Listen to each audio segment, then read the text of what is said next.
Hey guys, welcome to another video. My name is Ronald, I'm from 360 Creates. In this video we're going to talk about filters. So that we can type, looking for web design, and we can do single selects. We can do booleans or checkboxes, however you want to call it. It shows the results, how many it shows out of total.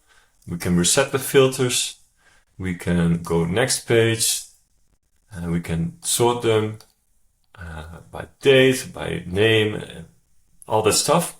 All of these filters are happening live, so you don't need to press another button to do it. You can customize everything to your own needs. This is built using Webstudio, which we're going to get a bit later in. And what is really awesome about this, it's built on open source tools, and there are no limitations with how many CMS items you want to add in here in terms of that you're going to pay more money. Well, you're going to pay more money only for the server because you're reaching many more visitors on your website. Then you're going to pay more. But relatively speaking, that is peanuts compared to what a tool like Webflow would charge you, or Airtable. And if you would want to do it in Webflow and Airtable, that you need a third-party sync tool that you're going to pay a subscription for. And then once you start growing more and more and more, then if you want to have 10,000 CMS items, you start to pay even more monthly money. And with this setup, you're going to pay, well, technically speaking, you can, I think, like pay this for $10 monthly or so on server requirements. And that's it. And then you don't have to pay anything more. But with Webflow, you would be paying a Webflow subscription, an Airtable subscription, the third-party subscription. And it easily gets to 60, 70, 80, maybe 100 euros monthly. And that's only like for a small place. So, we're gonna build this using tools that can allow us to scale so big that we can have 100,000 items in here. No problem. Keeping the same low cost infrastructure. And that is, I think, really, really awesome. And filters is something that we all need. We all need to digest all the information we have on the web. So filtering and sorting, all that stuff is really important. We're going to be using Webstudio as the front-end builder. We're going to be using baserow as the back-end builder for this tutorial. We're going to be using Drevo Digital's library for filters, which we can clone, which is built compatible with Webstudio. And if you want to self-host Webstudio and baserow, it might be worth it checking out Coolify. And yes, I've paid them because I think it's really worth it. So let's check out baserow, the backend. I've imported the blog post management template, and the only thing I've added in this template is slug field, and I've basically taken the row ID as the number to find it by. And other than that, nothing done here. Then in Webstudio, I already set up a blog post to show up these items. So we can go see this one. This is number 7. So when we go over here and we type in 7, we can see post number 7. So all of this is linked. And one of the extra awesome things about this is you change something over here on the right side in the backend, and instantly it's updated in the front end, even when it's published, using open source tools. And it's all like, you know, you own this stuff, and that makes it so freaking awesome. Okay. So we got the blog post. I imported the style guide, the craft style guide, very basic stuff. I used the page wrapper over here as a template for things like in the home, where I already added in the page wrapper, nav, which I'm hiding in the footer. And then in the main, we can start adding in something from Drevo. So let's get into that. And Drevo, when you go to that link is in the description. At this point, there is a clone demo link. I'm not sure if he's going to keep it free all the time. But for now, we can very easily get into this. And then we can see the page wrapper over here. And we copy this section. And in this main, we paste this. So, ta-da, we got it. Great. Here you can see I've already added in the variable to connect it with the baserow. As you can see, this is the URL. I added in the token. And when we inspect this, you can see all of these items listing up. Now, if you need help with this kind of stuff, feel free to reach out to me. I offer consultations in both Baserow and Webstudio, so I can offer you in 1 hour time a lot of help to just get you started or get you going. So if that's of need, just reach out to me. Now,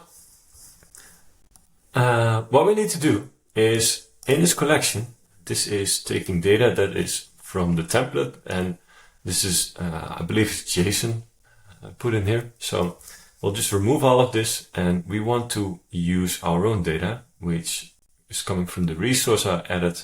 I call the resource all baserow posts. So I'm going to get into that, and then I hit a dot, and I need to get into the data. If you're using a different CMS, it might be working slightly different, but you just keep using the dots and keep searching all these JSONs until you reach a point where you start to see all the items. So in this case, I know these are the, well, you think it's 6 items, but they're actually 7 because in JavaScript, they count as 0 instead of 1. So don't get shocked by that.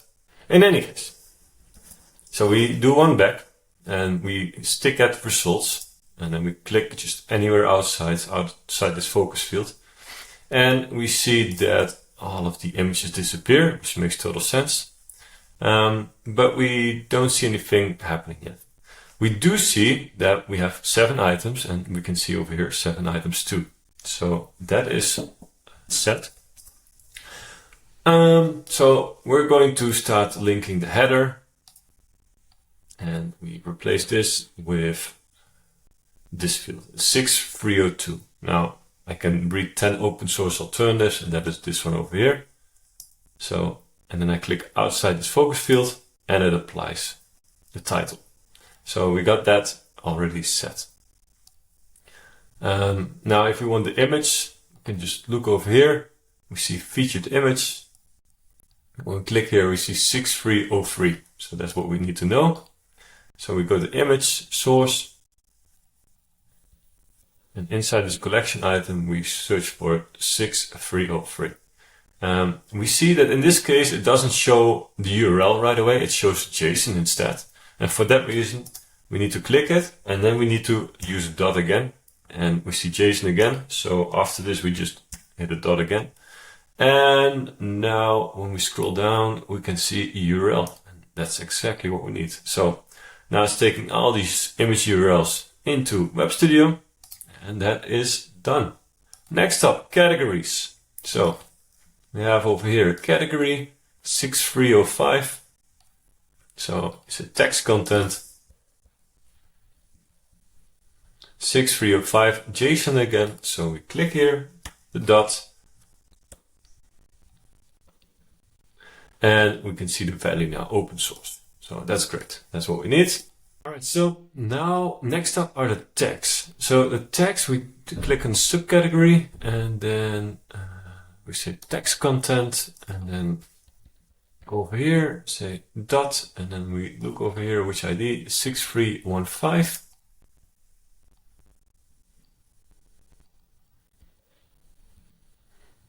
Six, 3, 1, 5.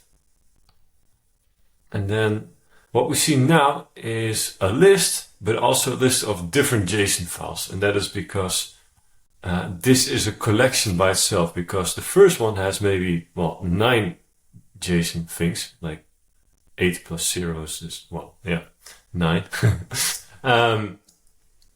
But when we go to another one, so this one has 9, but this one has 1, and this one has 2.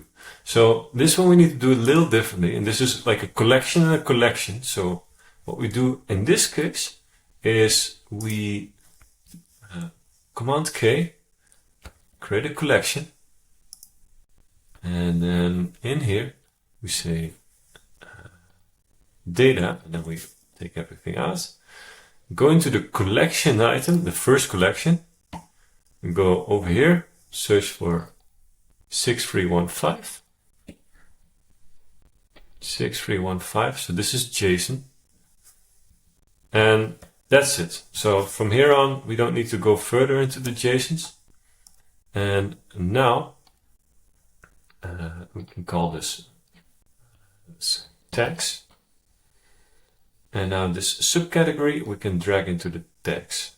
We can remove the div that is by default in the thing. And now you can start to see that this one has 9, while this other has 2 and this other has 3. So now what we do is over here, we say text content. Now instead of this collection item, the main one, we need to have the second one. So collection item and then dot. And now we can select the value. So now we have all of these tags. Only the thing is right now it looks a little ugly. So I'm not gonna get too much into the design of this thing. I'm just gonna ignore it for now. If we want to add a hashtag to it, that could be nice, right? We say over here in the settings, we can say in front, a backtick, and then we say hashtag, and then we say plus, like this. Now we get like hashtag and then tag. So it looks more like a tag, right?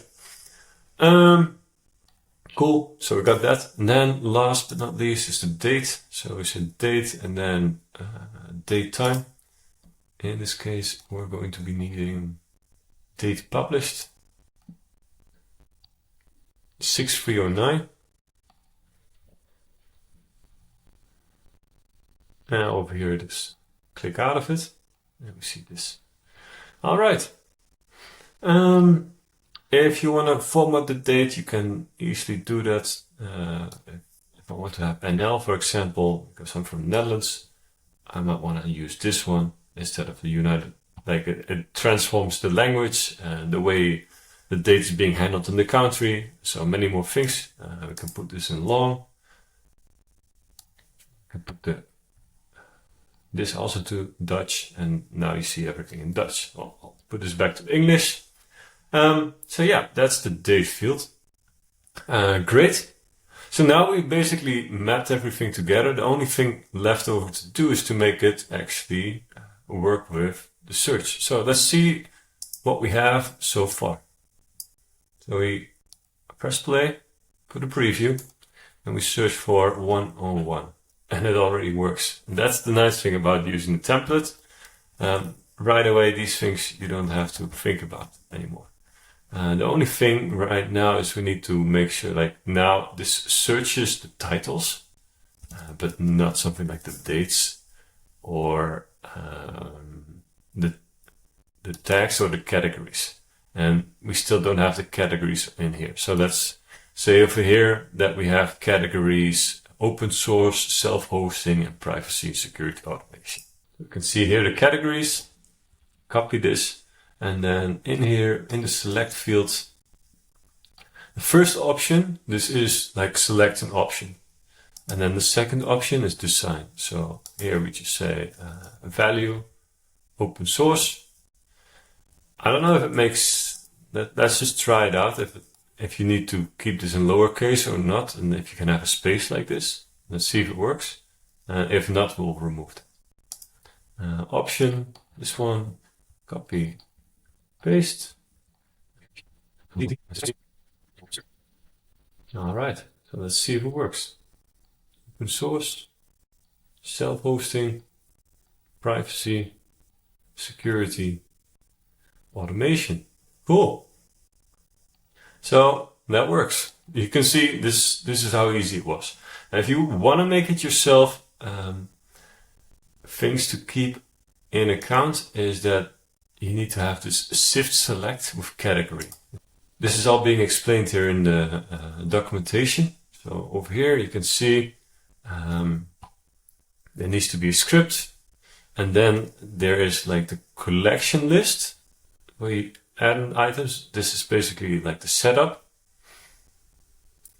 And then over here we can see like search, and then which item, where, based on what it needs to be searched. So, and the drop down, what we're working on right now, you have on your select drop down.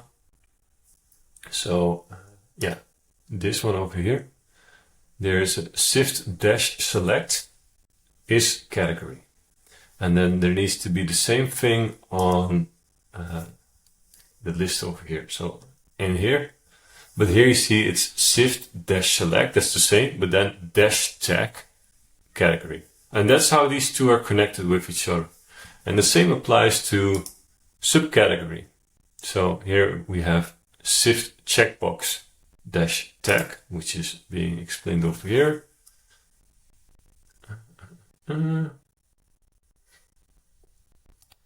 And here, and let's see if it's on the checkbox field itself or on the checkbox fields, or the checkboxes. Yeah, it's on the checkboxes. So here you can see shift dash checkboxes without the dash tag and then also subcategory. And whatever you put in here, you can name this to whatever you want it to be, as long as this is going to be the same as over here. And then you're good. That's basically how you connect these things with each other. So you go through the documentation, you see, okay, it's this type of component in the filters and one in the list, and that's it. So you connect those two and you got the filters set up. With dates, it's a little bit extra challenging. You need to check which formats are set. So not every date format works out of the box. So you look in the documentation here and you'll be good with it. There are tricks that you can still use your own custom date format where you hide one field and then you show the one that you want to show. But then the one hidden is being the one connected with this filter system in Drevo Digital. Those are some tricks that you can use. Then there is the no results message. So you go all the way down over here.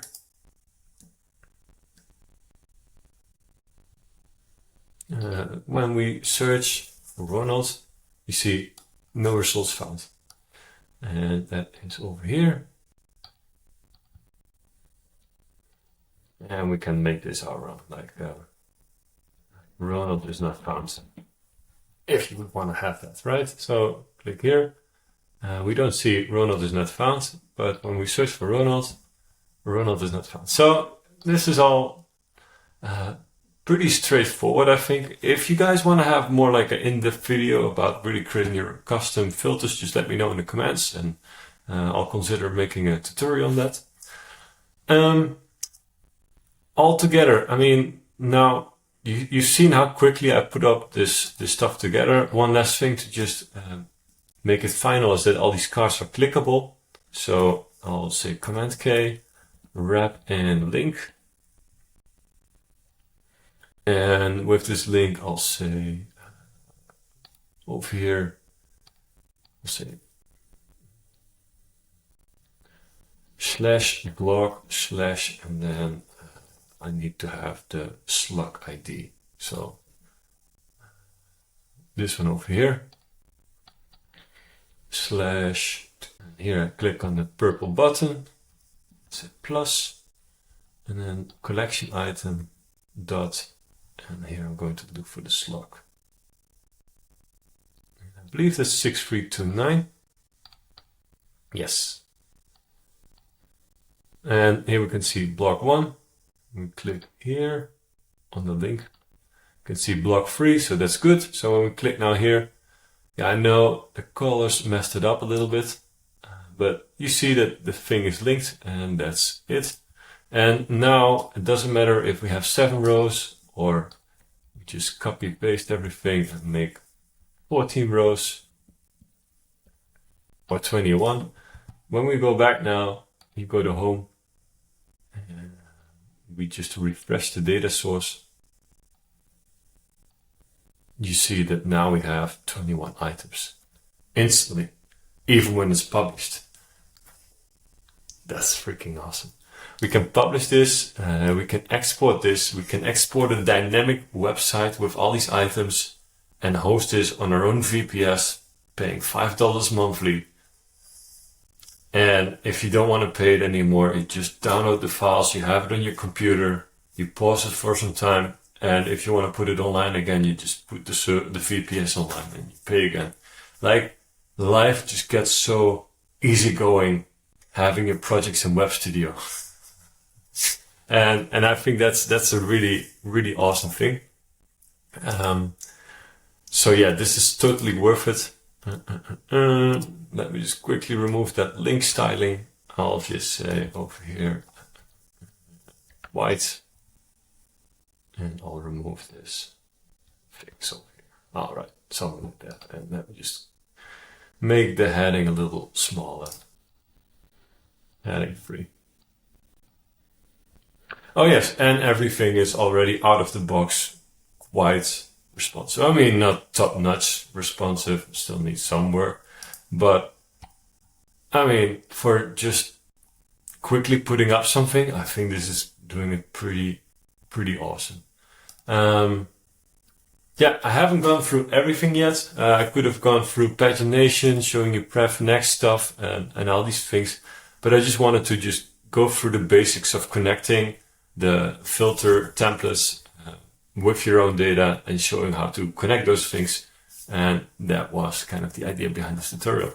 Now, if you've made it this far, please hit that like button below. It will help me a lot. And just let me know in a comment what you thought about this. If you really enjoyed this video, please let me know as well. I always like to read the nice comments that people enjoy my content. And yeah, subscribe if you haven't done already. So that's it. If you need some help with your projects on Webstudio, baserow, connecting these things with each other, just let me know. I'm available. I have consultation hours. Links are in the descriptions. And that's it. Well, thank you for watching. Have a great day and see you in the next video. Bye bye.